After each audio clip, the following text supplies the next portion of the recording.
Welcome back to the City Current Show. I'm your host, Jeremy Park. We're always honored to bring you inspiring stories of individuals and organizations making a difference, empowering the good.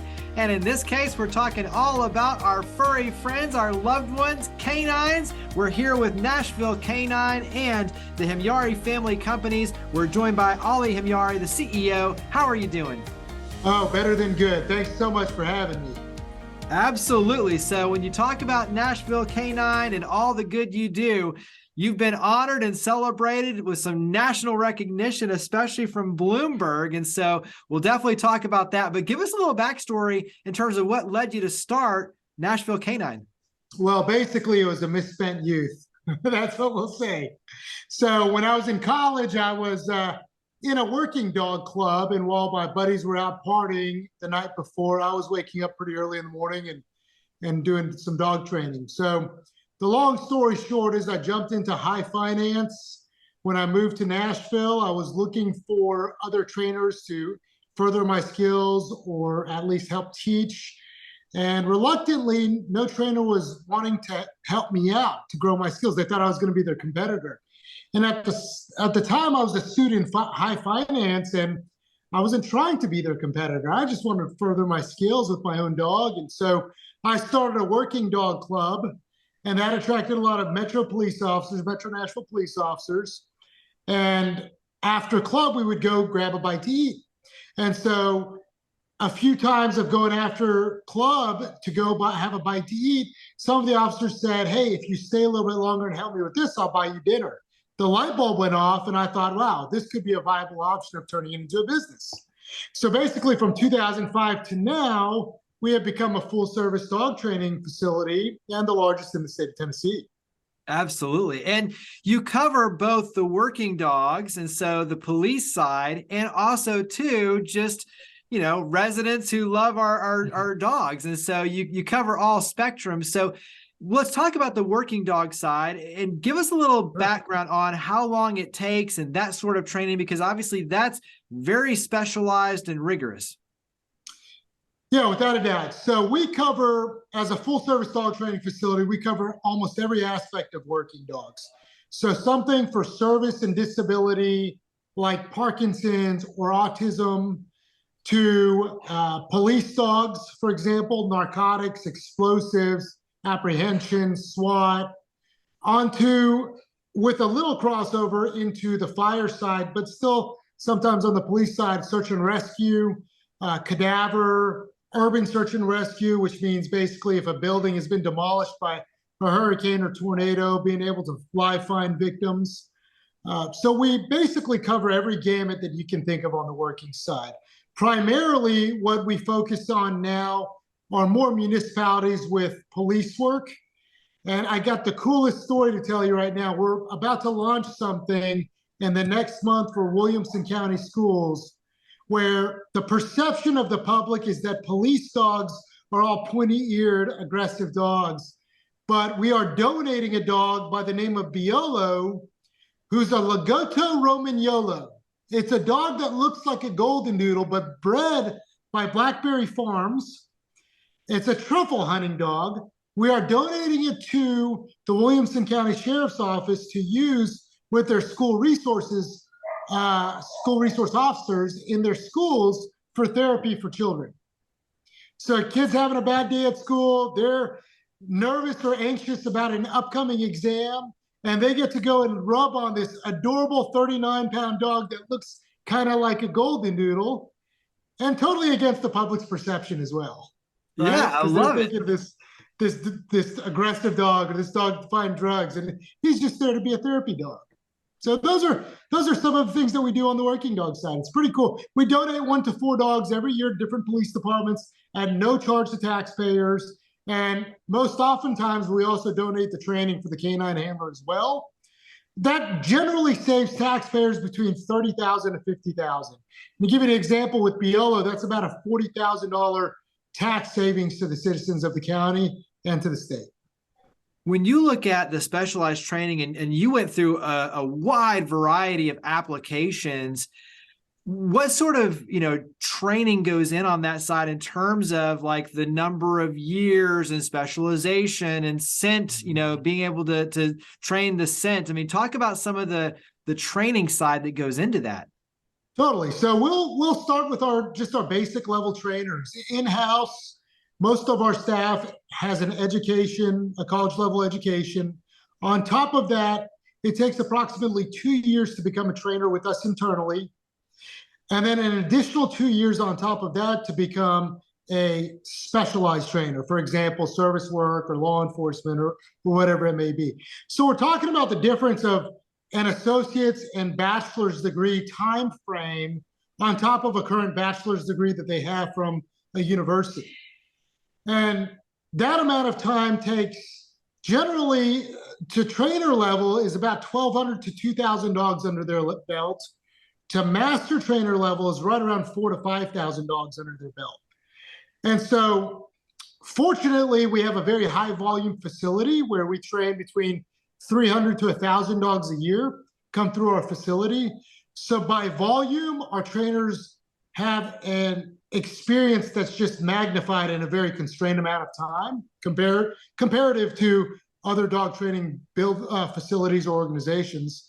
And so their ability to read dogs, interpret their behavior, and communicate effectively to the end user is actually much quicker than everybody else because their immersion-based training and curriculum all happen internally. I know for you, you started on the working dog side and then pivoted and saw a real opportunity working with just dog owners and being able to help train. And so talk about kind of opening the floodgates and what you do to help all of us with dogs. Yeah, so that pivot really happened in 2008. So when we started seeing the economic downfall, what happened was it didn't just basically impact the general public and consumers, but it impacted municipalities as well.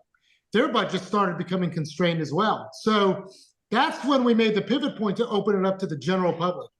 And there are far more consumers out there that need their puppies trained than obviously police departments that need tons of police dogs, right? And if we think about it logically, the average lifespan or usage of a police dog is up to 10 years within the police department. So that cycle of sale for our business is every 10 years, right? But consumers are more impulsive at buying or acquiring animals. And so for us, it was a natural gateway into opening up to consumers. And our perspective in that was if we could teach a SWAT dog to go hit a house on a search warrant, we certainly can teach Fluffy how to sit and down and not urinate in the house, right? And so that's what got us into the consumer world. And it has been magnificent. Some of the people that we've come across has just really been really cool. So we've experimented with probably the same things that you've experienced, like one-on-one dog training, going to a pet store once a week for 8 to 10 weeks and hoping to get results, or having a trainer visit with you at your home. We found that those products or services are not highly effective. And so how we do it is immersion-based training. So you would leave your dog with us. We handle all of the training. At the end, when you come, we'll teach you everything we taught your dog. We'll send you home with the tutorial video. You'll get access to our online training website, which, by the way, is amazing. It has over 600 videos on it. So it's 9 o'clock at night, your dog's counter surfing, and you're thinking, goodness, what do I do? Immediately on demand, you have a video at your fingertips. So we'll send you home with all the tools that you need after we teach you everything, and all you gotta do is maintain it. Nobody wants to go spend an hour once a week at a pet store and hope to get there. We're the turnkey result, and that's why we open it up that way. What's the best age range when you talk about putting your dog through training? Is there a certain age that's the best age? Talk about some of just the things that every dog owner should know. Yeah, so what we find is 4 months and up is optimal because we want to get your puppy started off on the right foot forward. And if we wait till your dog is 8 months, a year, 2 years, you certainly can teach an old dog new tricks. However, the time it takes to reverse the behaviors that you may have deep-seated in your dog at that moment may take significantly longer than a 2 or 3 week board and train or an 8 to 10 week program with a one-on-one trainer. So optimal time we find is 4 months and up. Now, here are the typical things that we find from consumers that you all can work on at home. One, be intentional about your exercise. In the state of Tennessee, we take for granted that we all have quarter-acre lots and it's full fenced-in backyards. And we think to ourselves, well, while I go get my cup of coffee, I'm going to just go and let Fido outside, and he's going to throw on his Fitbit, and he's going to run around and do all of his cardio. And when I'm finished with my cup of coffee, I open the door, and Fido's huffing and puffing, and I got my exercise out. But that's not real. Would you agree? No way, right?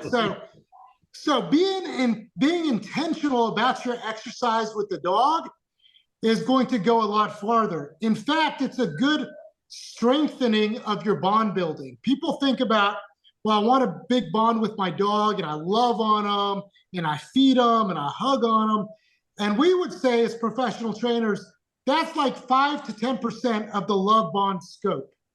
But true bond building, which is the same in humans as well, is through interaction. They want the mental stimulation from training. They want the physical exercise. And if we think about a wild dog like a coyote, fox, or wolf, they're running on average 25 to 35 miles a day. We, as consumers, aren't even giving our dogs 1 mile a day. And we're wondering why they're giving us so many undesirable behaviors, right? Because they're like a boiling tea kettle without a spout. Then that energy goes somewhere, and then you take a step back and you say, oh my gosh, why did my dog destroy my couch or eat my drywall? So if I were to give any advice outside of the mental stimulation of training the animal, I would tell you, be intentional about your exercise. Go on a walk, go on a hike, rollerblade with your dog, hook them up to your bike, go right next to your bike. They have these things called a bike drawer where the dog will go running next to your bike. And if you don't have time to do those things, Nashville K-9's got your back. Bring them here. We'll do all those things for you, and then you can rock and roll with it. Absolutely. When you look at some of the accolades and the recognition, I mentioned Bloomberg earlier on. What does that mean for Nashville K-9? But also, too, when you look at elevating Nashville and what's going on, I think that's kind of a cool piece of this equation, too. So talk about the Bloomberg recognition and some of these kind of international recognitions that are coming your way. Yeah, so we are so thankful and grateful to Bloomberg for selecting us as world's greatest canine training facility. And there's also obviously some criterion where you have to hit with revenue and number of staff and size of facility, number of dogs and things like that to be even considered in that candidacy. But for us, I feel like it's just another layer in what we do. And we find ourselves to be the market setters here. Our price point is set at a certain price point. The quality of training and expectation is significantly higher than everyone else. In our world, we don't use electronic collars that other dog trainers do use. We don't use choke collars, for example, that other dog trainers do use. And so setting the bar high is really to be appreciated. And I think the discerning dog owner does see that and finds the value in that. And that has spilled over into the awards and accolades. It's been a good journey to get here, though. It has required a lot of background with working dogs. For example, we were in charge of the Overton County Rescue Squad. We're currently in charge of Davidson County Rescue Squad, which, to give your viewers some context, if they're abroad, Davidson County is the city of Nashville. We are in charge of over 6 police canine teams in the Middle Tennessee area. And a lot of our dogs have been dispersed also through Tennessee Highway Patrol, which is our state police, and numerous other agencies, all the way up to, for example, St. Louis. South of St. Louis, there's a little town called Arnold, Missouri, where dogs have kind of gone out that way as well. Well, one of the ways that I got into expanding the business, I found that in order to have a lot more credibility and to be able to procure dogs and have a business transaction with municipalities, I had to become a police officer. So in 2009, I began that endeavor. to become a police officer. In 2010, I became a police officer, and now I'm still currently a police officer. But what makes us unique is that 100% of the time I've done in police work has been all volunteer. I've never once taken a paycheck. It enabled me to have opportunities that the normal civilian trainers wouldn't have. So for example, a lot of trainers say, well, so-and-so down the street says they train police dogs too. And I always question that and say, oh, really? Well, where do they get their heroin from? Like, it's not legal to possess heroin, right? And so, or methamphetamine. And you need those items to train police dogs. So becoming a police officer has certainly opened those doors, even with explosives, when you're doing explosive dog training, or even SWAT level work, because you have to have the same understanding that a SWAT operator would before you train them a dog. It's not just about taking a dog and teaching them to bite. There's a lot of intricacies that go with it. And so that enabled me to really spring much higher than everybody else. And as I continued that, I try to further my education in all types of municipal aspects, search and rescue, law enforcement, therapy, things like that. And that's really given us an unfair advantage because we can then impart that wisdom to our team internally, where it keeps trickling down to all the staff. It's really neat. Well, I think it's easy to see too why you were top 40 under 40 with Nashville Business Journal. And when you look at, the personal recognition there and the appreciation for everything you're doing, tie that into, before we hit record, you and I were talking about supporting the Scott Hamilton Cares Foundation and their big events. You do a number of things philanthropically to support nonprofits. So talk about why supporting other nonprofits in the community is so important. Well, I think generally speaking that every successful business owner has a duty and obligation to give back to their community. And so if you take care of your community, I genuinely feel the community will take care of you as well. And so it has been a basically mission of Nashville K-9 to give back in whatever ways that we can back to our local communities. And it's not limited. We're based out of Franklin, Tennessee, but it's not limited to Franklin. For example, about 4 months ago, we trained a dog for the Metro Nashville Police Department to be a therapy dog. We did it pro bono because when their officers endure trauma or stress in the field of work that they have, they need a good pet to be able to love on and be able to expel some of that bad juju, if you will. And so we did that at no cost too. And that's one of the big things that we do. Scott Hamilton is a great friend of ours. We're just an ambassador to their board. I do sit on the board for Make-A-Wish Middle Tennessee, and we are changing the lives of children that have life-threatening illnesses.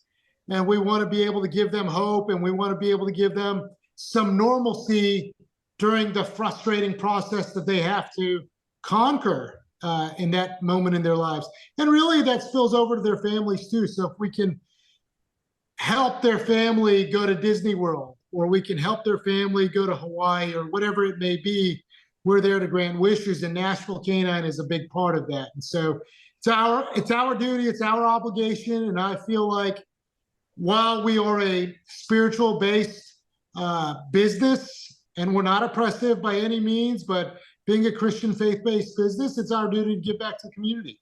Well, the last question is always the easy one. Where do we go to learn more about Nashville K-9? Yeah, please go to Nashville, the letter K, the number 9.com, NashvilleK9.com, where you can visit our online dog training website at CoachFido.com. Well, Ollie, greatly appreciate everything you and your amazing team are doing. Thank you for coming on the show.